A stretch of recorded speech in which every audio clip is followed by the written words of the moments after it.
Gospođa Julijana Franinović-Marković osoba je koja je izrazito aktivna po pitanju palijativne skrbi. Najbolje bi bilo da nam vi sami kažete nešto o tom. Pa dobro, možda malo pojašnjenje. Dakle, palijativna skrb je skrb o teško bolesnim i umirućim osobama. Međutim, oni su živi. Dakle, to je ono, obično se povezuje sa umiranjem i tako.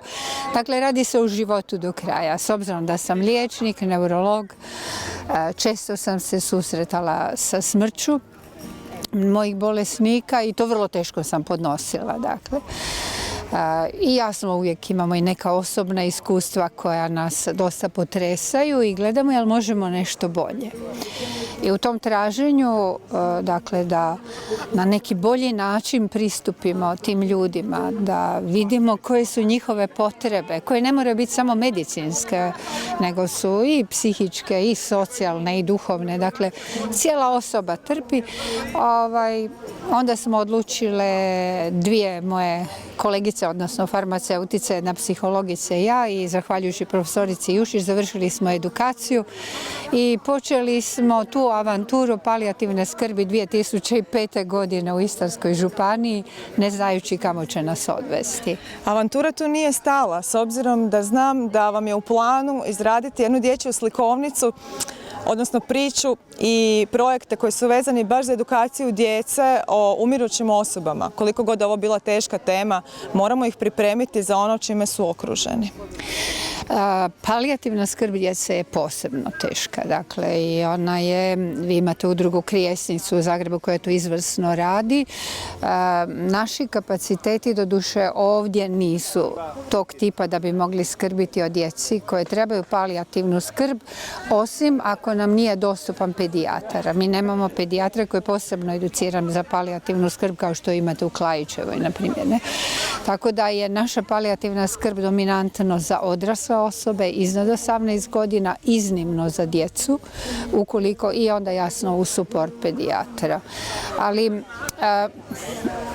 mislim, pacijent sa palijativnim potrebama je svugdje. Dakle, on je u bolnicama i treba ga prepoznati. Vrlo često se ne prepoznaje. Pacijent umire doma i tu je obitelj pod užasno velikim pritiskom. Ili pak u socijalnim ustanovama, što je potpuno neprepoznato. Po mojoj nekoj prosudbi njegovatelji jako puno trpe. I oni su 24 sata dežurni. To uopće nije od sustava prepoznato. I naši mobilni palijativni timovi ulaze u te kuće i podrška smo obiteljima da skrbe o svojim bliskim članovima. Jer u bolnici kako god, ne, ipak barem ima zdravstvenu skrb. Dakle, to je, za državu je to skupo, odnosno za Zavod za zdravstveno osiguranje. I u socijali isto tako su oni subvencionirani. Jedino njegovatelji su besplatna 24-satna skrb koja je potpuno neprepoznata za 30% bolesnika. Ovo je toliko teška, toliko široka i opširna tema o kojoj definitivno bi posebna se jedna cijela emisija mogla napraviti, ali evo za kraj ja vam se samo želim zahvaliti prvenstveno na svom radu koji radite, koji je izrazito težak, i pozvati sve ljude da vam se obrate sa pitanjima ukoliko će im trebati bilo kakva pomoć po tom pitanju, da se vaše znanje širi dalje. Ja bih samo jednu možda završnu poruku rekla, a to je da to nije posao koji odrađuju samo profesionalci.